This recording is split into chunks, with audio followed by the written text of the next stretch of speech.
tout le monde, j'espère que vous allez bien. Je sais, j'ai l'air complètement ridicule, mais en même temps j'ai l'habitude, donc c'est pas grave, ne vous inquiétez pas pour moi, tout va bien. Je sais pas si vous êtes au courant, mais cette année je vais fêter mes 30 ans et en même temps que je vais passer ce cap, je vais aussi fêter mes 10 ans sur YouTube, ce qui est assez incroyable et dingue puisque je viens de me rendre compte maintenant que j'ai pratiquement passé un tiers de ma vie sur YouTube. Qu'est-ce que ma vie? Ce qui m'a donné cette idée, je sais pas si elle est bonne, mais tant pis, je vous embarque quand même dans le truc. Je vais séparer mon visage. Je vais séparer mon visage en deux. Ce côté-ci, comme vous pouvez le voir, j'ai essayé plus ou moins de reproduire la coiffure que j'avais il y a 10 ans de ça. Donc je vais maquiller mon visage de la façon que je le faisais il y a 10 ans. Et de ce côté-ci, coiffure et make-up que je fais maintenant. Donc ce que je vais faire, c'est qu'on va pas forcément faire un make-up de tous les jours, puisque clairement, je ne me maquille actuellement pas tous les jours. Et il y a 10 ans de ça, je me maquillais tous les jours. Donc on va vraiment faire un peu le make-up go-to que j'ai maintenant et le make-up go-to que j'avais à l'époque. Et donc voilà, c'est parti. C'est parti mon kiki. Cette robe pull est magnifique, mais alors par contre, il y a un souci, ça me gratte. Je n'aime pas les cols roulés. En plus, je sais pas pourquoi est-ce que je m'entête à essayer d'en porter. Et puis avec cette couleur-ci, je ressemble à une grosse olive. Donc c'est parti, on commence. Côté d'il y a 10 ans, je vais commencer par appliquer une base. C'est quelque chose que je fais depuis très longtemps, que j'ai arrêté de faire pendant tout un moment et que j'ai recommencé à faire maintenant. À l'époque, j'utilisais pas le Professional, j'utilisais un autre produit de Benefit qui, je crois, n'existe plus. Donc c'est ce que l'on va utiliser. Et du coup, à l'époque, je crois que je l'appliquais genre vraiment partout. Hein. J'ai évité mon front puisque en fait à l'époque j'essayais de économiser mes produits, mais en plus de ça essayer de ne pas trop salir mes cheveux. Du coup j'esquivais mon front puisque de toute manière on ne le voyait pratiquement pas et j'avais de ces techniques, je vous jure. Donc on va passer de ce côté-ci et je vais utiliser deux primers comme je le fais habituellement. Un hydratant. Et donc là pour le coup je vais sur mon front puisque là on le voit. Et ensuite on va prendre le petit primer pour remplir les pores. Je fais le côté de mon nez, juste cette section-ci, juste là et légèrement mon front. Comme je vous le disais, hein, c'est pas du tout quelque chose que je fais tous les jours. Ça c'est vraiment les jours où j'ai un truc un peu plus exceptionnel et que je veux faire mon make-up go-to. Vous savez, le make-up où je sais que je vais être le plus proche de photoshopper. Je sais pas si vous vous souvenez, j'avais fait une vidéo en fait make-up de Taylor Swift et j'avais acheté cette fausse frange à l'époque. Ça va faire pratiquement 4 ans que je l'ai maintenant et je l'ai gardée en fait au cas où, et je suis bien contente de l'avoir gardée au cas où parce que aujourd'hui est le cas où en fait. On passe au fond de teint et à l'époque j'étais complètement fan du Even Better. Celui-ci c'est le Even Better Glow que je n'ai encore jamais testé. À l'époque j'utilisais donc vraiment celui qui est le traditionnel, le Even Better. Celui-ci n'existait pas mais je ne l'ai pas et clairement j'avais pas envie de le racheter juste pour cette vidéo, je vais être complètement honnête avec vous. Vu que j'ai celui-ci, eh bien on va en profiter pour faire un petit test. Ouh, il est un peu plus liquide que l'autre. Et il y a 10 ans, eh ben j'utilisais pas de pinceau, donc voilà. C'est trop bizarre de travailler ça au doigt, je vous jure. Le fond de teint il est pas mal en tout cas, il est très joli. Je veux trop savoir dans les commentaires, dites-moi comment est-ce que vous vous maquilliez il y a 10 ans, si jamais vous étiez en âge de vous maquiller à l'époque, hein, parce que je sais bien qu'il y a des jeunes filles qui me suivent et qu'il y a 10 ans, ben elles en avaient 5, donc bon. Il est vraiment pas mal ce petit fond de teint. Il est pas full coverage, donc à l'époque je l'aurais pas du tout aimé. De toute manière c'est un fond de teint glowy, donc à l'époque je l'aurais pas du tout aimé. Moi je voulais un casque mat, full coverage, etc. Mais là actuellement je le trouve pas mal du tout. Et pour ce côté-ci, je vais prendre le Forever Undercover de Dior, qui est le fond de teint le plus utilisé de tout 2018. Et c'est parti, avec mon Beauty Blender, je vais l'appliquer. Je passe bien sur ma paupière, chose que je ne faisais pas à l'époque. Press, press, press, press, press. Cette fois-ci on n'ignore pas mon front. Ça me gratte. Je peux pas mettre ma frange de côté? Je me permets, hein, je mets ma frange de côté mais elle me gratte de trop. Donc on va passer à l'anti-cerne et pour le coup ça c'est un des produits qui n'a pas forcément changé. Je l'utilisais il y a 10 ans et je continue à l'utiliser aujourd'hui et c'est l'instant anti-âge. Donc comme vous savez bien, je vais prendre du produit et... Tu viens ou tu viens pas? Je faisais juste comme ça et c'est tout. Et maintenant, comme je sais très bien, je redescends. Bon, le produit il vient ou il vient pas là? Voilà, c'est mieux. Et maintenant, je fais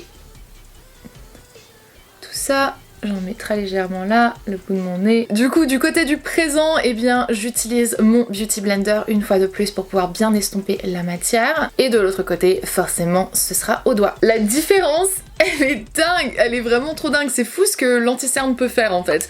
On va passer à la poudre et à l'époque j'utilisais un fond de teint en fait en tant que poudre pour appliquer une bonne couche de couvrance à mon visage. Comme je vous l'ai dit, j'aimais vraiment bien avoir un placard parce que j'avais une très mauvaise peau et que du coup je voulais faire en sorte de l'unifier le plus que possible et je voulais absolument aucune brillance ni quoi que ce soit, donc j'utilisais un fond de teint. C'était souvent un fond de teint Sephora, les fonds de teint compacts, mais je n'en ai pas, donc du coup j'utilise un de CoverGirl qui est assez bizarre.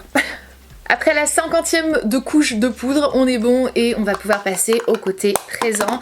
Du coup, je vais utiliser ma poudre préférée qui est la Flower Powder de Beauty Bakery. Je vais prendre mon Beauty Blender, presser la poudre et je vais venir presser juste là. Là j'ai pris un peu trop de poudre. Comme d'habitude, parce que vous me voyez tout le temps faire ça, je presse vraiment la poudre juste là en fait sur le coin de mon nez, très légèrement sous mes yeux et le reste de mon visage je le laisse plus ou moins sans poudre en fait. Je tape l'excédent de poudre comme ça sans forcément en reprendre. Je vais juste en reprendre très légèrement pour mon front, du moins la moitié de mon front. Poudre appliquée, on va pouvoir maintenant passer au contouring. Je fais pas forcément de contouring à présent, j'en fais très légèrement le long de mon nez et c'est à peu près tout. Mais à l'époque, je ne faisais pas mon nez, par contre, je faisais juste ici en fait ma joue et je le faisais genre à mort. Je sais pas trop pourquoi, mais je le faisais. Donc voilà, écoutez, c'est parti. Et j'utilisais déjà le ou la bronzer, pas sous cet emballage là, c'était l'emballage qui se déboîtait complètement, etc. que j'avais eu dans un kit.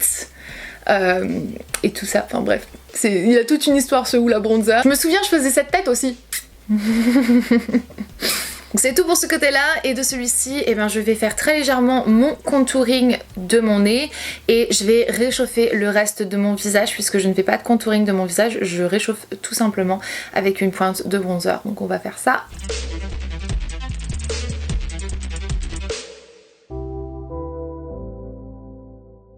Autre chose que je ne faisais pas il y a 10 ans de ça, descendre dans mon cou. Non mais les gars, j'avais toujours une barre comme ça. Oh, économie du produit jusqu'au bout. Il y a deux choses que je ne faisais absolument pas. L'highlighter que je ne connaissais même pas et le blush. Donc on va faire ça uniquement de ce côté-ci. Je vais prendre un petit blush Wet n Wild de ce côté-ci.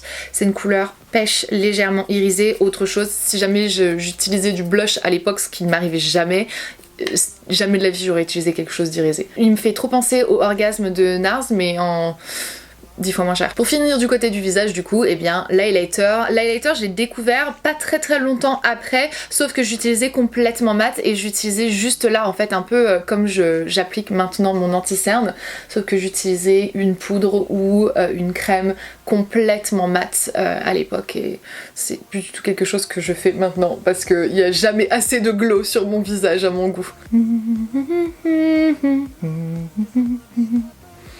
Je sais pas pourquoi j'ai une berceuse coincée dans la tête. Il y a 10 ans de ça, j'avais absolument aucun sourcil. J'avais genre une petite ligne là, vous savez, on avait tout à peu près le même style de sourcil. Et encore, ça faisait une sorte de virgule, un peu comme ça, absolument horrible. Mais bon, maintenant, j'ai compris que les sourcils, c'est quand même un peu nos meilleurs amis. Et du coup, je vais les remplir. Je vais utiliser le Ka-Brow. Je me suis remis à réutiliser ce produit-ci de Benefit. Et... qu'est-ce que je l'aime, j'oublie à chaque fois. Côté-ci, c'est pas mon plus beau sourcil, mais c'est pas grave. On a toujours un sourcil qu'on préfère à l'autre, non? Enfin, moi c'est mon cas en tout cas. Ok, pour les yeux, il y a 10 ans, j'étais absolument fan du wing liner. Les trois seules choses que je faisais, c'était utiliser une sorte de base un petit peu irisée, creuser le creux de paupière avec un fard mat ou plus souvent le ou la bronzer. Je me concentre pas trop sur l'estompage parce qu'à l'époque je connaissais pas trop non plus. Et ensuite on va prendre notre liner. J'utilisais un gel liner à l'époque mais j'en ai pas à ma disposition donc on va utiliser juste ça. Le but c'est de toute manière simplement faire un trait de liner. J'étais une bête par contre pour faire mon liner, je vous jure que je pouvais le faire en 2 secondes 50. En vrai c'est pas dégueu, on est d'accord que c'est pas complètement dégueu. On va en finir avec les yeux de ce côté-ci puisque on est là, pourquoi pas faire le tout. Donc ce que je vais faire c'est utiliser en 2 temps mon mascara. C'est ce que je faisais à l'époque, j'utilisais le primer, je recourbais mes cils et ensuite j'utilisais le mascara. Donc voilà, c'est ce que l'on va faire. Recourbe cils. Où es-tu? Tu te caches. Ah t'es là. Et ensuite le mascara, et j'appliquais toujours un mascara waterproof à l'époque, genre toujours, et c'est quelque chose que je ne fais plus du tout maintenant parce que je trouve que c'est trop asséchant pour les cils et à retirer c'est l'angoisse. Donc voilà, je vais en baver tout à l'heure pour retirer ça de mes yeux. Ok, donc c'est bon pour ce côté-ci puisque je n'appliquais pas de mascara sur mes cils inférieurs, ni de crayon, ni quoi que ce soit. Donc on va remettre ma petite frange, quoi qu'elle me saoule un peu, mais bon, que voulez-vous, c'est la vie hein. Maintenant on passe au présent. Première chose que je vais faire, c'est appliquer donc un primer. Ça n'a pas changé, je le fais toujours au doigt. C'est la base de P. Louise que je vais utiliser. Je suis en train de continuer à la tester et je l'aime beaucoup, voilà.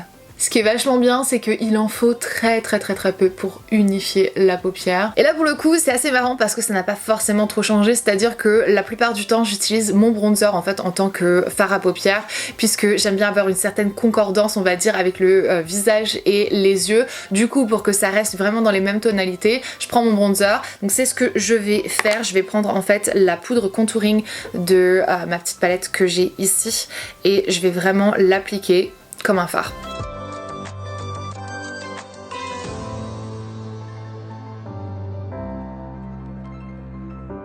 J'étire la couleur là vers l'extérieur en faisant bien attention de bien fumer le tout.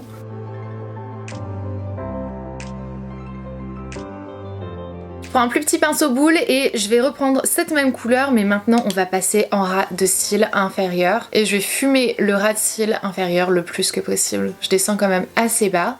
Ça me permet aussi de camoufler un petit peu mes cernes, vous savez. Je vais prendre un fard irisé à peu près de la même couleur en fait et je vais passer juste ici pour apporter un petit peu plus de lumière, mais pas comme ici dans le coin interne, mais vraiment juste ici dans le centre, au centre. Je fais bien attention de bien estomper les bords et ensuite on va passer au mascara, etc. La couleur peut changer de temps en temps, des fois ça va être un peu plus chaud, des fois ça va être un peu plus froid comme aujourd'hui, mais la technique est toujours à peu près la même, c'est-à-dire que je fume énormément le ras de cils inférieur, le creux de paupière, j'estompe la couleur vers l'extérieur et ensuite je mets une pointe de lumière juste là sur le centre. Une autre chose que je fais toujours 10 ans plus tard, c'est que je vais recourber mes cils, d'ailleurs ça fait 15 ans, ça fait plus de 15 ans même que je le fais, et là par contre je vais le faire avant d'appliquer mon mascara. Je vais ensuite passer un petit coup de crayon noir sur ma muqueuse supérieure et inférieure. Mascara, mais cette fois-ci on va en mettre sur les cils inférieurs aussi. Désolée L'Oréal, mais punaise le Maybelline qu'est-ce qu'il est mieux.